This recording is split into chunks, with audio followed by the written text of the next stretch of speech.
Hello guys, TavHD here and welcome back to another video, and in this video we will be doing an unboxing of a PowerBook G4 12-inch. Now usually when I do unboxing it is of brand new items, and usually when I've bought a new old Mac I just call the video something along the lines of I bought and then whatever, but this computer which I have bought came in its original box and with pretty much everything that it would have come with when it was new. So I've decided that I will call this video an unboxing because this experience will be pretty much what you would have got back in 2003, 2004, 2005 when this thing would have been new. So let's just take a look at this box and a look at the specs which are on the top, and then we can take this thing out of the box and see exactly what we get inside. So on the front of the box we get a look at what the machine looks like when it is closed, and of course it says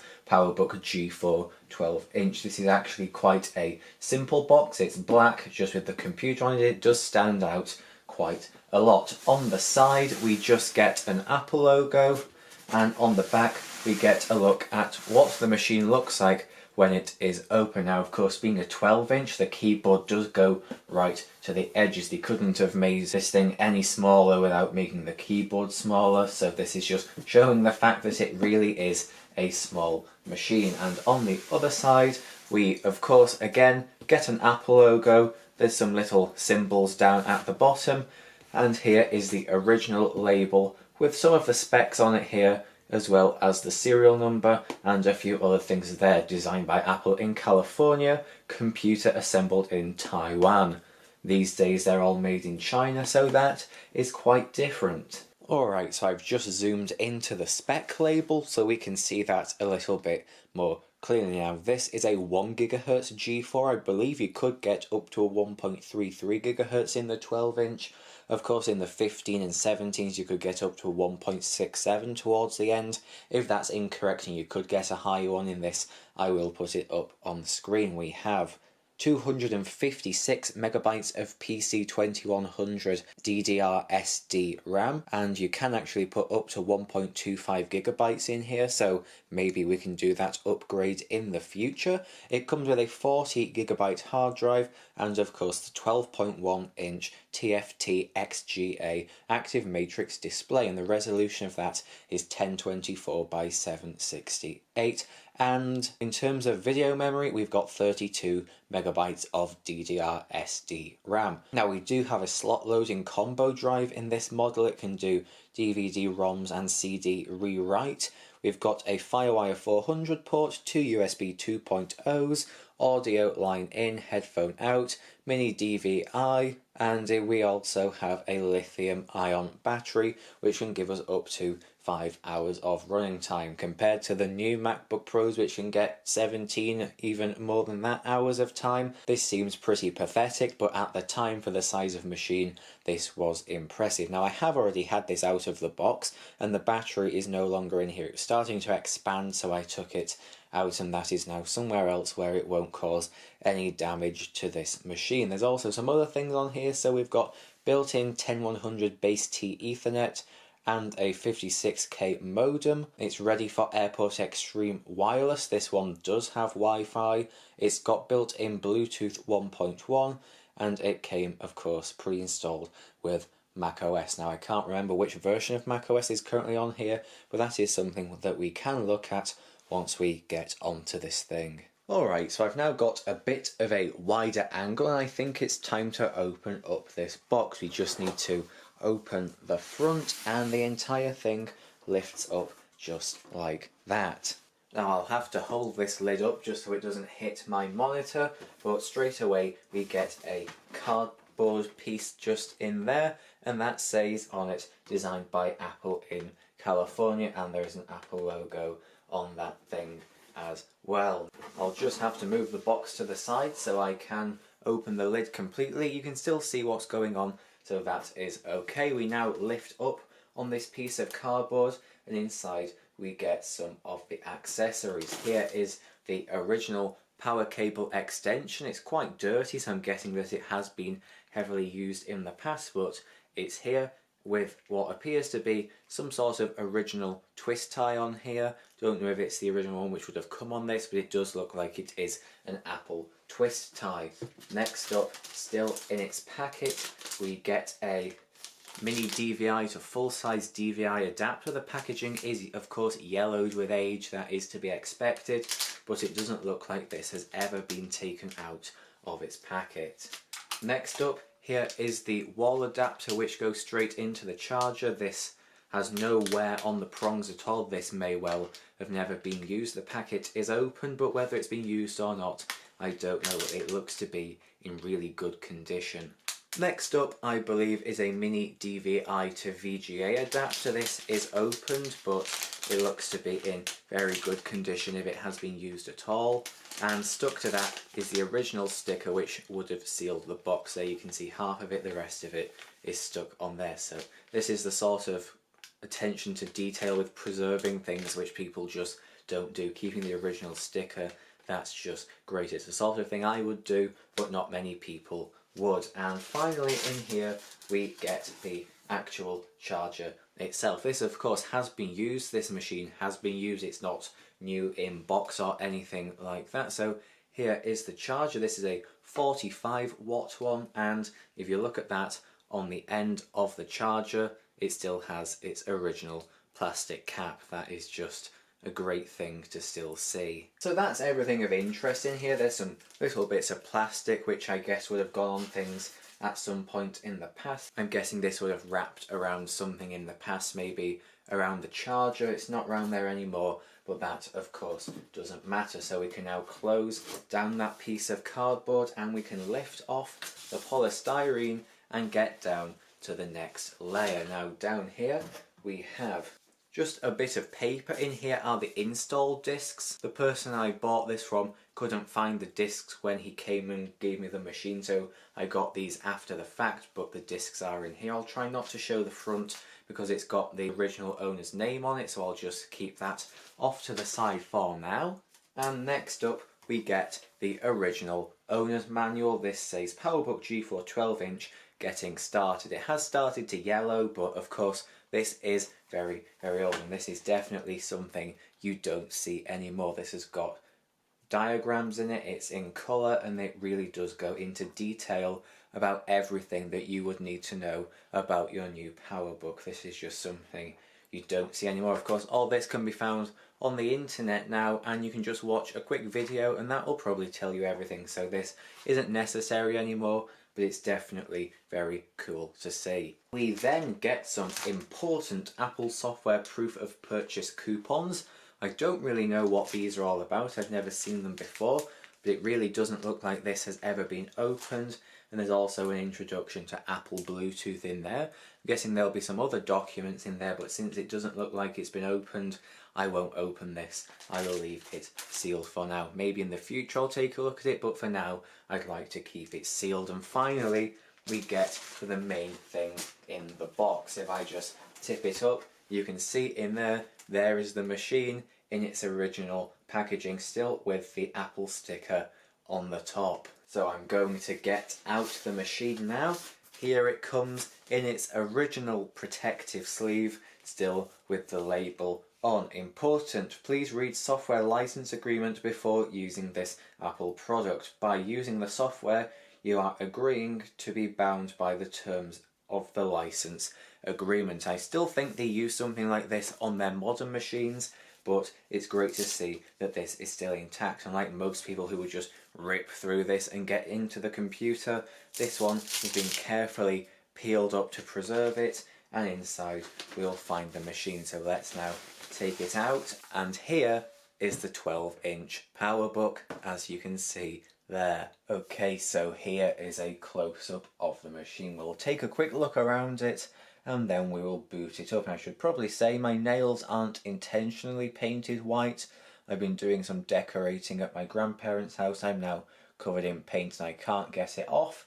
I tried, but I can't get it off, so it's not intentional, that is just how it is. There's some on my hands there as well. It won't transfer to the computer, it's fully dry and I just can't scrub it all off. So the computer will not get paint on it if that is something you are worried about, and it should be something which I am worried about because this thing is in pretty good condition for being what I believe is a 2003 model. I'm not exactly sure if it is a 2003 or 4. The box has a copyright 2003 on it, so I'm guessing that this is a 2003 or maybe an early 2004 machine. I'm not too sure, but I'm going to go with that assumption. So this is in really good condition. There is some slight scuffing on the front. There is a little bit of a scratch up there. I don't know if you'll be able to see. Also some on the bottom. There's some dirt as well, which I will be able to get off on camera. It does actually look like it's a little bit dented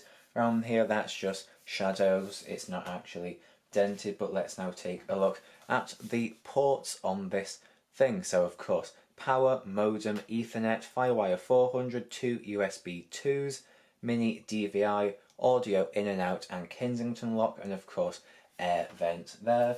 On the front we have our power indicator light as well as the button to open up the lid. This one still has a nice spring to it, unlike most of the PowerBooks that I've got, and unlike the 15 and 17 inch PowerBooks, there is no optical drive on the front. There simply is not room. Instead, it is on the side, and there it is. And of course on the back we've got the hinge, as well as, I believe these are the speakers, or they might be more air vents, I'm not actually too sure. Yeah, I think they are the speakers, because if we open this thing up, we of course don't have the speakers at the side of the keyboard. There simply is not room. The keyboard goes straight to the edge, and it is a pretty cool design. But I'll close that again just for a moment so that we can take a look at the bottom. So here is the bottom of the machine. Here of course is where the battery goes. The RAM is under there. To get the battery out, you just turn that with a coin or whatever, and in here is our Wi-Fi adapter. As you can see, it's just hiding in there. So this one does have an airport card installed, so maybe in the future we'll be able to get this thing online and see what it is still capable of. But now let's open this thing up again, and I think we can turn this thing on. So there we go, and I have plugged in the power cable to the wall, so I will just get the end of it, bring it round. I've taken the nice original cap off it, so let's just plug this thing in, and let's now press the power button.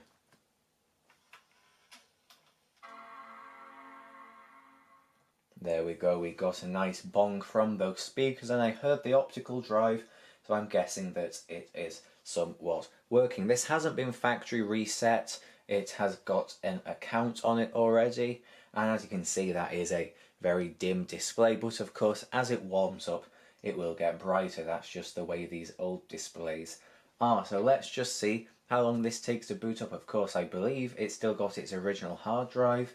A 40GB one is what it came with from the factory. Once we're in, we can double check to see if it is the original which is in here, and maybe an SSD could be going in this machine at some point in the future. Who knows? This is all up in the air. We'll just have to see how this goes so far. So this is definitely taking its time, and I wonder what version of macOS is on this thing. I have had this on before, but only briefly, just to check that it does work, so I can't really remember anything about it. So hopefully we should get into the desktop pretty soon.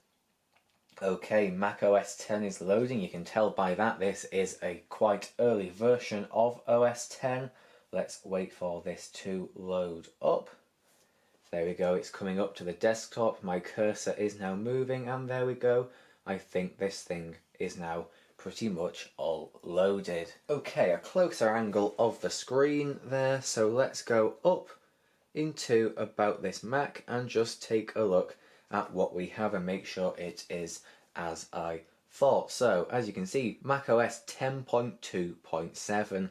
very early. If you look at the copyright and trademark, it's 1983 to 2003, so this is an incredibly old version of OS 10. I believe this thing should be able to run Tiger and maybe even Leopard. I'm not too sure. I'll have to recheck what the requirements are for those two, but I think Tiger should definitely be able to be on this thing if I wanted it to. In terms of processor, 1 GHz PowerPC G4, that is Right, and memory is showing up as 512 megabytes. On the box it says 256 megabytes of RAM. So it looks like someone has been inside this thing before and doubled the RAM.